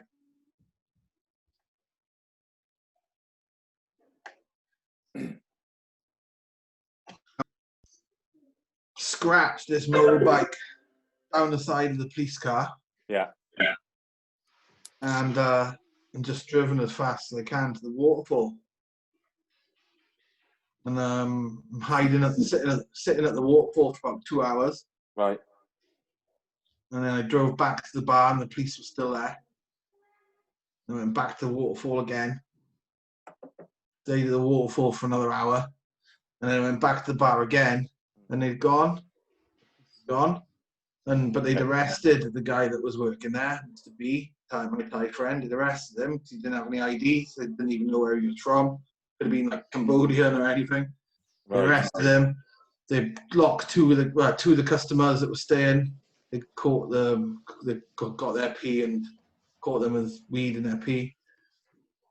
So they took their passports off them, and she was like, "Steve, you can't stay here because they're coming to get you in the morning. They're coming to get you straight away in the morning. You can't stay. You've got to go and stay somewhere else." Right. So I left and went down the road, and my mate's got a bar right up on the mountain. Mm-hmm. So you could see the whole street from his bar. So I went and stayed there at his place and slept the night and woke up in the morning, had some food. And then I was like, just trying to work out a way to go, you know. Pookie told me that, you know, the police were going around all the resorts, telling the resorts if they see me to contact them. Right. All of the ferries, all the boats, not to take me, to contact the police immediately. It started going around fishermen. You know, this was a big thing, you know, everybody wanted my ass. So how did you get out? So I'm just kind of there, and it was like 1 o'clock in the afternoon, and the police car stops outside the bar. And I'm like, oh shit, he's coming in, and he starts walking inside the bar.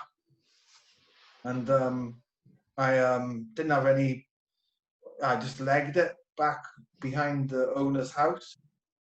I forgot to put my shoes on, my flip-flops and bare feet. I left my duvet there, so left evidence there. So he knew that I'd been there. And then I looked down and I could see him like walking towards the owner's house. I looked behind me, all I could see was just loads of rock. Yeah. I just went rock climbing and mountaineering and rock climbing a bit more, and then through some trees and some bushes, and fell in an ant's nest, and I was covered in ants crawling over me, biting me everywhere.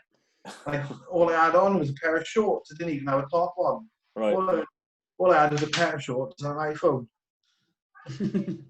And then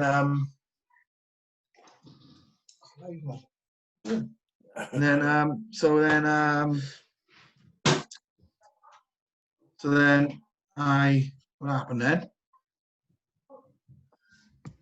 Waited on top of the mountain for a while. Just on the phone, trying to work out how to get off the island. There was even phoning people trying to get me an helicopter at one point. Right. Because I just didn't know what to do. And then it was getting later on in the day. The police were still waiting for me where at the bottom where I'd entered the mountain. Yeah. So I had to lose them. So I had to kind of walk around the mountain a bit. Mm. I walked around the mountain and then got a bit of camouflage on my face and stuff. And then I went and like crawl. I had to start making a descent. I had to go get down before it got dark, otherwise I wouldn't be able to see where I was going, you know? Yeah. And also they'd been looking for me with a light as well. Yeah. In the trees, so I had to get down to their level. So I got down the mountain, and there's basically a massive rock, and then you had the road, and then just across the road then was my bar. Right. The last place I was going to be was in my bar. So they were never going to look for me there. So I'm hiding behind a rock, and literally what separated me from me and the road was a rock, and the police car was driving up and down the road, looking for me up in the mountain. Right. But I was just right next to the police car. Right. And then I waited for the police car to drive up and down about 3 or 4 times. And then when I saw it going in the direction of the police station, I waited about 20 minutes. I knew then they'd given up the search. And they'd try again the next day. Right, okay. So I legged it across into my bar. Had a couple of quick singers, as you do. Yeah. Had a bit of food. Explained the situation to my guests. Yeah. Because I'm not sure if you mentioned you did have a 6-bedroom guest house with this bar, didn't you? Yeah. So I'd explained to all my guests what was going on, and all that. So then I just got dressed all in black. Got some stuff together. I had a mate that lived on the other side of the island, which was like the Cambodian part of the island. Yeah. Cambodian side. And the police would never go there. And I remember him telling me, if ever I had any real heat and I needed to get out of a fire, go to his place. Right, okay. Yeah. He explained like what his house looked like, and so I got on my motorbike and black helmet on, all black clothes, back in camouflage again. The man from Milk Tray, is it? Yeah, pretty much. Yeah. And I drove then to the other side of the island to his place. Right. Yeah. Found him at a bar on the beach. Sat down with him. We got extremely drunk. He introduced me to these Cambodian guys who were in charge of taking a group of Russians the next day on a private speedboat to the mainland. Okay. So they smuggled me into this group of Russian tourists the next day. Handy. And it stopped, the river didn't stop at the main pier. Right. Otherwise, I'd have got nicked at the pier, see? Mm-hmm. But they stopped at a little secret place, and I had a getaway car waiting for me there. Right. So when you were on the mainland, were you like home and dry then, were you? Yeah, home and dry then. Once I got back to Bangkok, it's totally home and dry. Okay, so what did you get to do then when you went? How long were you in that bar for? 8 months. Fucking hell, not long. So what did you go back to doing then after the bar? Well, I mean, I was never full time in the bar anyway. I had a girl managing it for me. Right. And I was just a travel agent in Bangkok. Right. And then I was sending people to stay there, wasn't I? Right. Okay. And then I'd go up there on the weekends and DJ there then, and take DJs up and have a party every weekend. So what other nights you promoted? Oh, I used to have did a couple of nights in Glow. Right. Glow Club in Bangkok. It's the main club, that is. Function One sound system.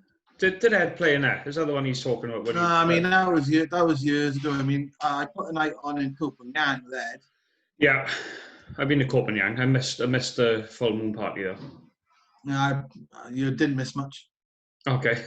Yeah, I put a night with Ed in Copenhagen before. Okay. It was meant to be Brandon Block was meant to play. Yeah. And Brandon didn't turn up.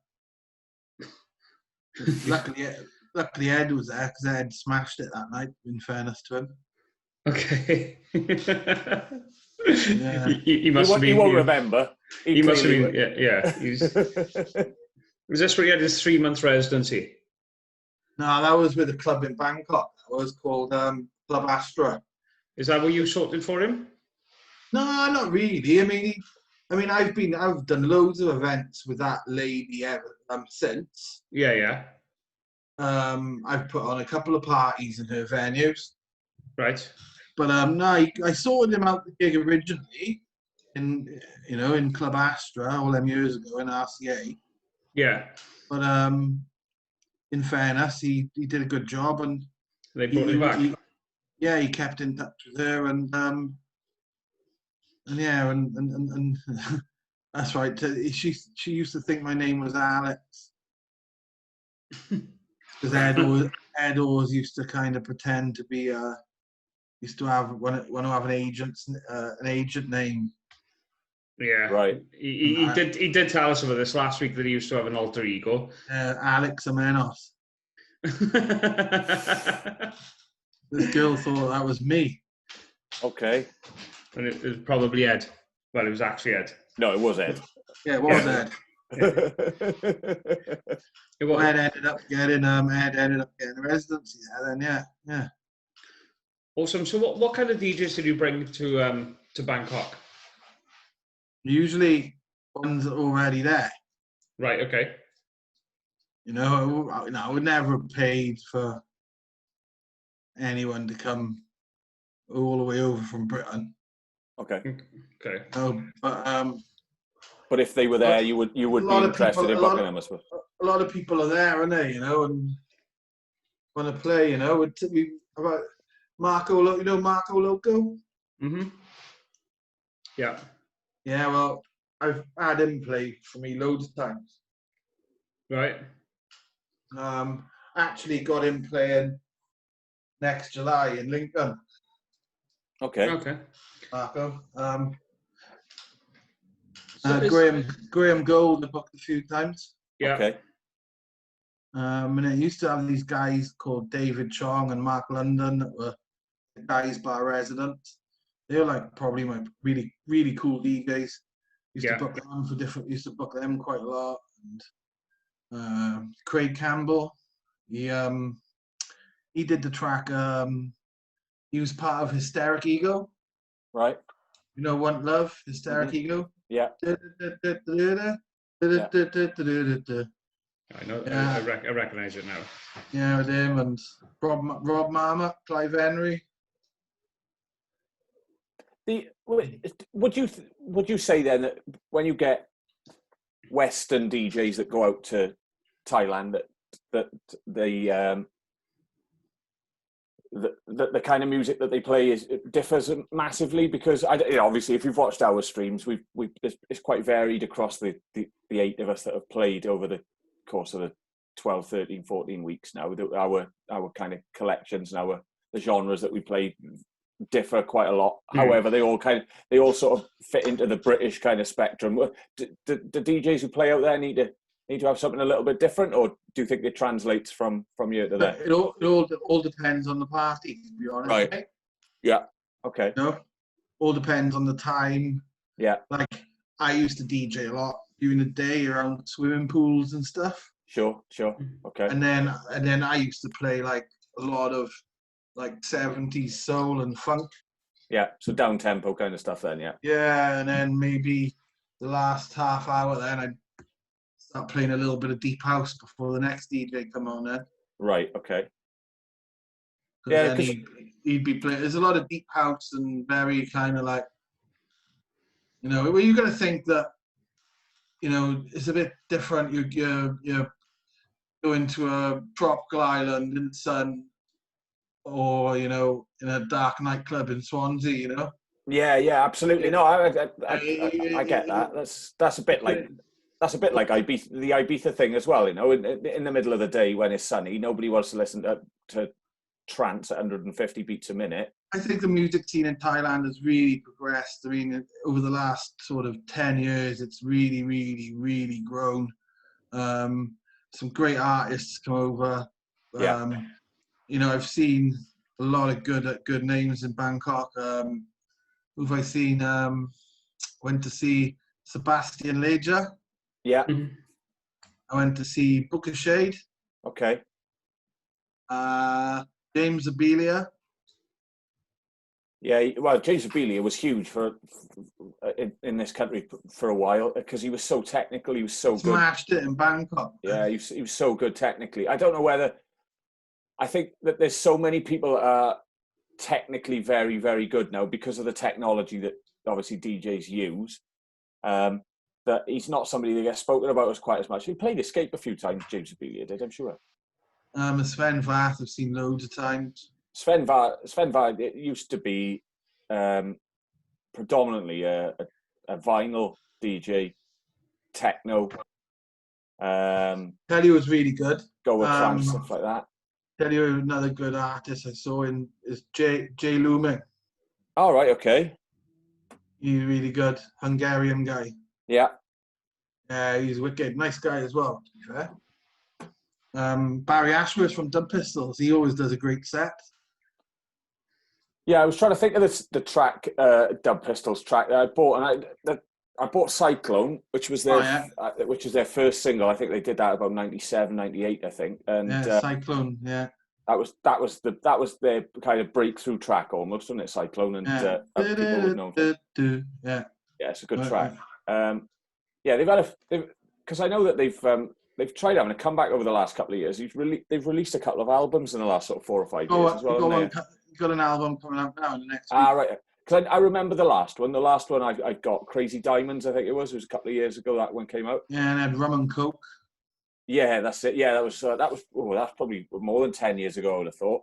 The next one coming out now, the one that's just about to come out, is called Addict. Right, okay. Oh, right, okay. Well, yeah, I'm sure it'll be good because he's done a lot of they did a lot of soundtracks for video games as well, didn't they? Yeah, they have. Yeah. I thought they had. Their music kind of lends itself to that, I suppose, really, as well. Yeah, I like it. He's a nice bloke. He always plays wicked tunes as well. Good. Yeah. Like I say, it's a long time since I've seen him play, but I'm sure if his record bag's as good now as it was then, he's probably doing all right. Booked Graham Gold a couple of times, obviously Ed Kerno, and when he's been over, and who else? We had a couple of drum and bass boys. You still doing nights, Steve?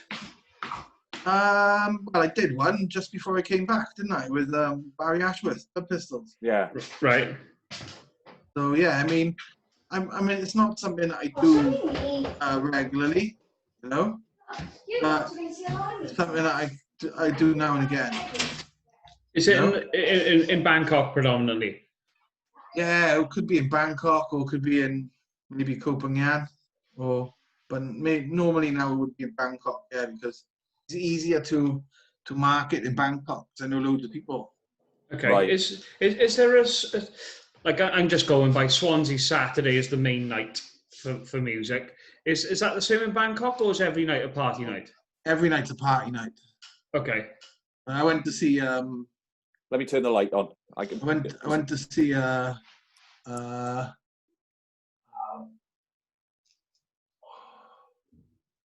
are they called? Claptone. Yeah. It's like on a Tuesday. Okay. And I went to see what are they called? Wankelmat. Oh, yeah, I know what you mean. They do the elephant tune, don't they? And an Africa track. Yeah. I went to see them on a Thursday. Okay. And you had big crowds for both of them? Yeah, full. Good. Yeah, a big artist will be full any night of the week. That's brilliant. Well, that's what. So, with obviously Greg travelling out there towards the end of the year, going over New Year and back into Jan, I know that he's got a USB stick full of bullets, and I've already said no worries, man. I came to play at the jungle game, a jungle experience. Got headphones will travel. Exactly, right. And that's all you'll take. That and a smile. Yeah, get him in a jungle experience, maybe. I know the guys from there.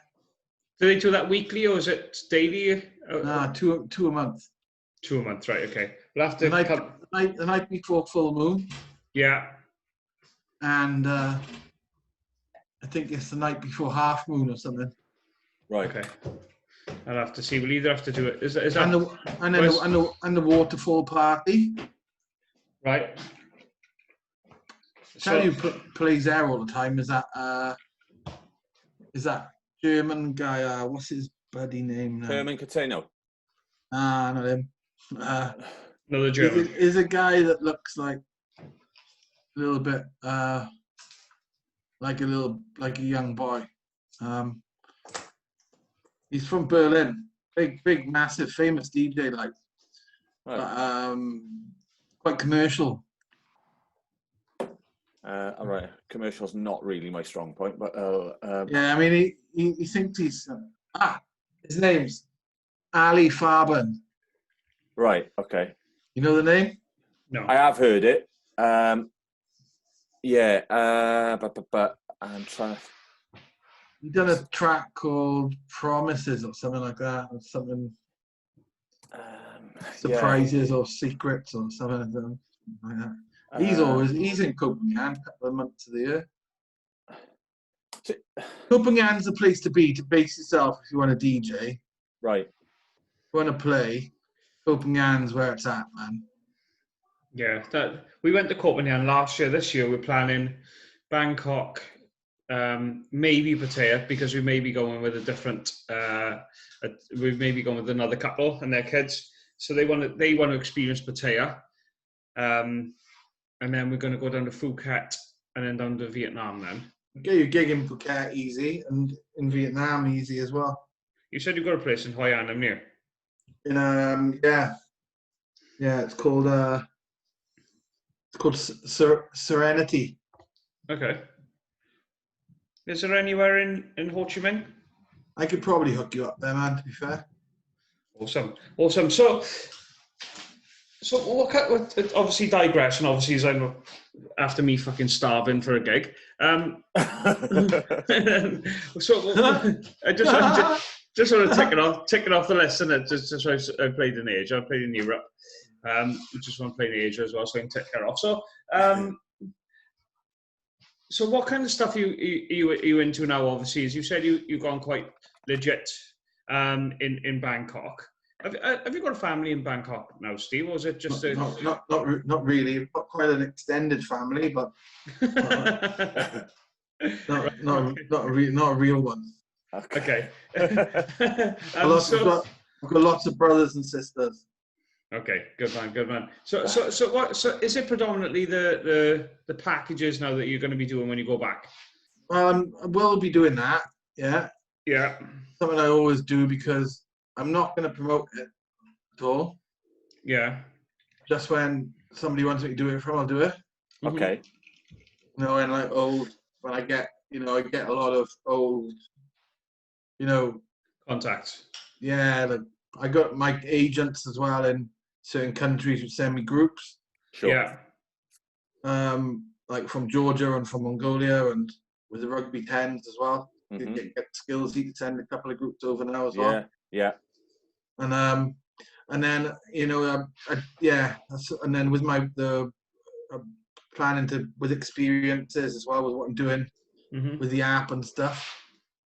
And then I need to be back here, back in the UK by the end of March to do the Tuolagi Rugby Festival, which is on the 1st of April. Yeah. Okay. We've got the junior one from under 7s to under 16s. Right. That's on the Easter weekend. Okay. So we're promoting it. Going to promote it as an Easter tour for clubs in and around other places. Yeah. And then we've got the major senior festival, which will be rugby, beach volleyball, netball, football. Right. Live music, DJs, food and piss. Nice. Camping. Nice. That's going to be that's in July. So right. Okay. we work in all the way through then from April to get that ready then. Are you going to stay in the UK for that? Yeah, of course. Yeah, I'm bloody running it. Like. Okay. It's important that you hear then. So something I ask everybody which is on you, and I know that we've touched on your music career and whatnot, but all things aside, what's your plan for your next 18 months? I know that you've rolled by the seat of your pants the last 18 years, but what's your plan for the next 18 months? Okay, so one is get the experiences.info running well. Get it to be the app to use, you know? Yeah. People that want to do something a little bit different. And yeah, to really push the being really lucky to have been given the opportunity by Freddie Tulagi to work alongside him on these tournaments. Yeah. And we've got a vision to have it to be the biggest sports and music festival in Europe in 5 years. You've obviously got good relationship with the council in Lincolnshire then to be somebody's forged that good relationship. Well, it's because the guy that does that does the Lost Village Festival. Yeah, it's the same guy, is it? Yeah, he's good mates with Freddie. Well, the reason I say that about having good contacts, and I am gonna absolutely slag something right off in a second, right? So it may get blanked out, but I don't give a shit. I don't know how to edit, so it's going to go out fucking raw, mate. Fucking fine, I don't care. Like, this face, not fucking concerned. We tried doing something in Swansea, doing something along those lines, right? Because Swansea's got a natural, beautiful bay, beautiful beach, right? You've got things like the 360 Cafe or the Secret. Sorry, Ryan. Not much of a secret, mate.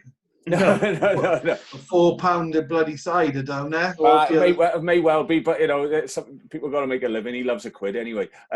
But we tried to do something along the lines of the Bournemouth Sevens, bringing it to Swansea right now. So we've had a meeting with Swansea Uni. Swansea Uni prepared to give up all their grounds. Really happy to accommodate anything they could do to help. Other side companies who I won't name on you, but they were very, very helpful. Who were all behind it. Went to see Swansea Council, absolute pile of shit, right? The least supportive bunch of idiots that I've ever had the misfortune of dealing with. I know somebody pretty high up in Swansea Council I got a word with for him. Well, to be honest, mate, when you get people saying to you, you need to tell me what's in it for me, that sums up exactly how Swansea Council is run. And it is run by a clueless bunch of fucking idiots, right? Who have taken years and years and years to get to the point where they're building this fantastic concert venue, which they are now, and the major well, let's be fair, they've done the Kingsway out 3 times in the last 20 years, and every time it's been done by somebody who knows absolutely nothing about road design. Clearly, now they've built it with a lane that isn't wide enough to get a bus down. This is the same council that brought you bendy buses, right? To hear that you're being able to get an event of that stature off the ground in another part of the country, in one way, straight away as well. Yeah, absolutely. In one way, it disappoints me because it's not happening here. But in another way, I just think to myself, that's amazing that you've got locals who are prepared to buy into that and really get behind it and support it and do something positive, because the revenue stream that it brings to the city is phenomenal. And now that the Swans are not in the Premier League, and now that the Ospreys can only rustle up about half a dozen people to turn up to any one of their home fixtures, the footfall in Swansea city centre has dropped off massively in the last couple of years. And an event like that, where it brings 20,000 people to a city, to a town, you've got all those hoteliers, B&Bs, the bars, the nightclubs, the restaurants, the taxi companies, the buses, the shops in the city centre. The list is endless as to the overspill of that. And the fact that we live in a beautiful part of the world with fantastic facilities, natural facilities on our doorstep, and people can't see any further than what's in their own wallet, just kind of sums up everything that's bad about local quangos and conglomerates and stuff. And And I really wish you loads of success. No, I do. I genuinely wish you loads and loads of success in Lincoln. And same as Bournemouth, you know. And I hope you can shove two fingers up to the councils around the country who aren't prepared to go out on a limb and help businesses bring people to their doorstep. Because I think this place is like, I mean, this land is in the middle of nowhere. It's a 35-acre site. Yeah. I've been to Lincolnshire, mate. You can drive for fucking hours, right, and you'll see fuck all because there is literally bugger all there. You know, Lincoln's a historic town, yeah, and then you've got Skeggy and Mablethorpe that are on the coast. Yeah, but there's lots and lots of country. It's like driving around the Gower in a lot of ways, without obviously being in the Gower. But a lot of the roadways with signal. With phone signal. Well, that's debatable, actually, in some parts of it. But yeah, you know, it's a strange thing. I just think that I think that Lincoln's got a great network. You're quite close to a few airports as well. So you've got Leeds Bradford Airport and Doncaster Robin Hood Airport is relatively close by, East Midlands. So people coming in can travel about relatively easily and stuff. So no, I wish you loads of success with that, man. I'm sure it'll be a real hit. And yeah, it should be good. We've got the main man Freddie. Yeah. So should be all right. He's got his own gin out. He's got his own gin coming out as well soon called Tuilagi Gin. Right, okay. Nice and original, that name. Yeah, he obviously didn't bother going to Saatchi and Saatchi to come up with that fucking name. Well, actually it's Tuilagi Gin. Right, all right. Okay. Just added an N on the end of his name. Oh, he probably paid some fucking advertising guru 20 grand to come up with that fucking slogan as well. But good luck to him, man. And like I say, nothing but love goes out to people who try and get these things off the ground, because I know how difficult it can be from a sporting side of things, and I'm sure Greg will back me up in more than one way by saying how difficult it is to get anything off the ground. Yeah. Is it you guys that do this these little strange, I've seen advertised secret sort of party events in Swansea? I don't know, is it like, I don't know, on a rooftop or something? I think I saw. Yeah, we've done a few of them. They're not secret. Basically, when we bring a big DJ down, such as Sam Divine, we didn't. Oh yeah, I was good mates with Andy Newman, who's he's the agent. He's a Scottish guy. No, Andy Newman's not Scottish. He's English. Right. Okay. He used to go out with Sam. Oh, right. No, I deal with their agent, which his name is Andy as it goes, but he's Scottish. I'm not sure what his surname is. Broken up. Yeah. He's from Bristol, right?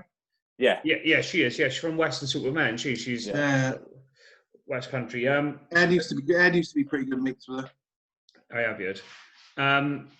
So we had Sam Divine, Roger Sanchez. I had Big Roger.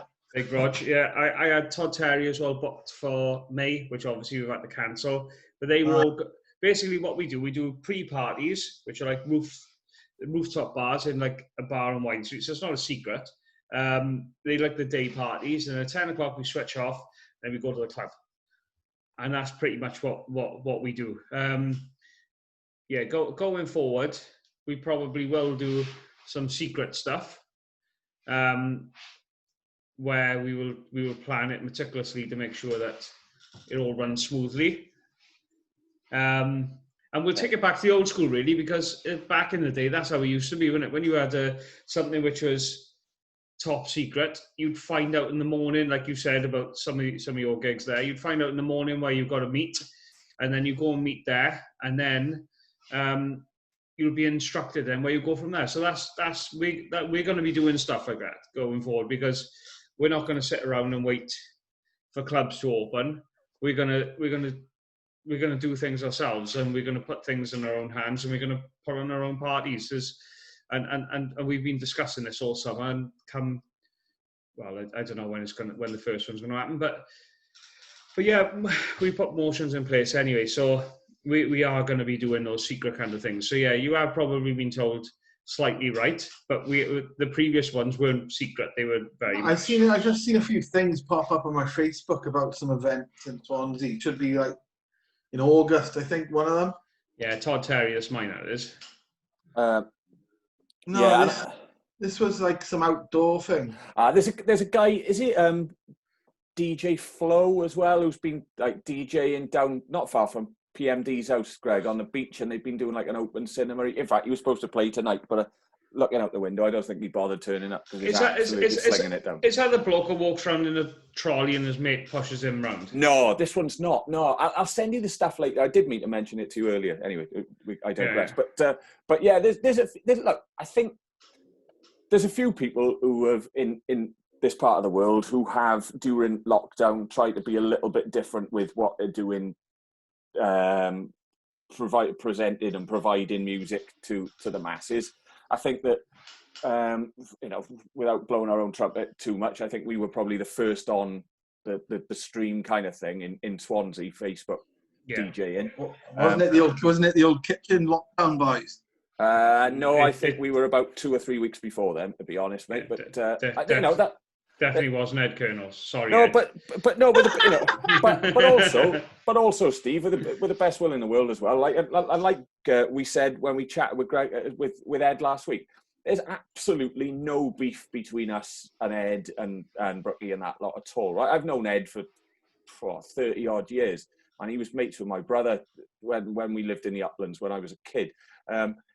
So there's absolutely zero beef between any of us. And look, everybody's got a part to play, and everybody's got an audience that want to be part of that, and that's brilliant, right? And absolutely, and more power to Ed for doing it, and more power to anybody who's prepared to get up and try something a little bit different. Yeah, right? Do you know what? I did like they're the ones who could get on. I was doing like interviewing. I set up the International Virtual Rugby Club. Right. Okay. And we were doing live streams interviewing ex-internationals. Sure. Yeah. And we had like loads of them. We had Xavier Rush. Yeah. Well, he played for the Blues, didn't he? For the Blues. We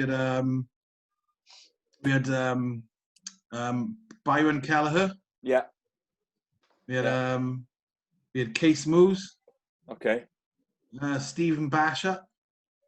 Mm-hmm. We had London Welsh Special, all the London Welsh coach and the London Welsh manager. Right. We had Paul Griffin, new Kiwi that plays for Italy. Yeah. Bruce Rihanna. Right. Okay. Yeah, it's been good. I did about 8 interviews. Yeah, you've just got to people are looking for content, right? People are looking for content, and that's what the internet is for. And if there's always a market for your content. Right, regardless of how it can be the most popular or the least popular, but there will be a market for it. It might be quite niche, it might be really successful, but unless you try and unless you do something a little bit different, there's no point. All you're going to do then is sit in your house, across your arms, and I don't like that, I don't like this. Well, do something your bloody self then, and that's the way. That's the way that we've approached it, Greg. I think, isn't it? Of course. And going back in your interviews as well, Steve. We spoke about this a couple of days when you were saying that your co-host is obviously busy now. He's back in work. And then I got thinking then, Justin, you know a lot about rugby because obviously that's the field that you're doing. Yeah. There may be some sort of link up between you two guys so you can carry on doing it, Steve. As you said, you weren't sure if you were going to carry on because obviously you didn't have your co-host with you. Well, we actually, I only hosted one of them. We were getting guest hosts. Right. Yeah. We had like one alternative rugby commentator from New Zealand. His name's Jedi. We had him do it once. He was really good. Right. Okay. Yes. We had another guy called another guy from Bods and Balls. Right. Okay. Which is like a rugby online channel. We had that guy do it once. Mm-hmm. I did it twice. Yeah. I never actually did it with Dale. He was doing all the tech stuff, you know. Right. Okay. He's designing all the posts, you know, to advertise the nights and all that. You know what I mean? Yeah. So that'll be a good avenue anyway, just if ever you fancied a gig on the side. Yeah, well, I was just thinking, you know, somebody like Skills, he might be pretty good as well because his rugby knowledge is it's a million times better than mine. He played a lot more bloody rugby than I ever did. To be honest, my frame's not built for rugby. I might do another one now. We'll see. Yeah, well, get Andy on it or something, isn't it? Do you know what I mean? He said, I could get Andy. He's got plenty of stories. Believe you me, he's got plenty of stories. I could get Andy on there. Yeah. Andy Williams and Richie Reese. Yeah. Oh, right. Okay. The battling scrum halves. Yeah. Yeah, absolutely. They would have faced each other a lot of times on the pitch as well, wouldn't they? So I'm sure they know each other pretty well. And it's quite a small cliquey community, rugby as well. You know, there's especially along the M4 corridor, everybody will know somebody who's played for a certain club. Richie Reese was meant to do it for me the other week, and he just let me down. Well, you've called him out now. You've called him out in the 100%. Yeah.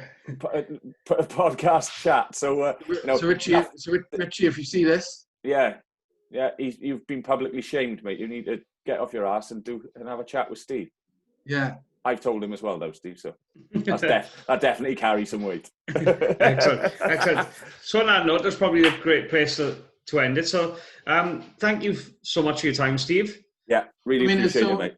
There's so much more I can say. Well, Greg and I were talking about this today. Once you've got the book and it's kind of ready to go, and you've got some promotion that sits around that, let's get back on and let's really drill down on some of the CD details that I'm sure that you'll be able to share. I think one of the best stories, to be honest, is getting out of that Cocoa bar without getting arrested. How I got off that island, I never know. Well, once it's out in text form as well, so people can relate to it, I'm sure we'll be able to drag a little bit more out. You seem like the kind of guy who's prepared to share, so that's good. Sharing is caring, after all. But I really appreciate it. Thanks, Steve. You've been awesome, mate. No worries, boys. Cheers, man. Take care, Steve. Enjoy the rest of your week, yeah? All right, will do. Ta-da, mate. Ta-da.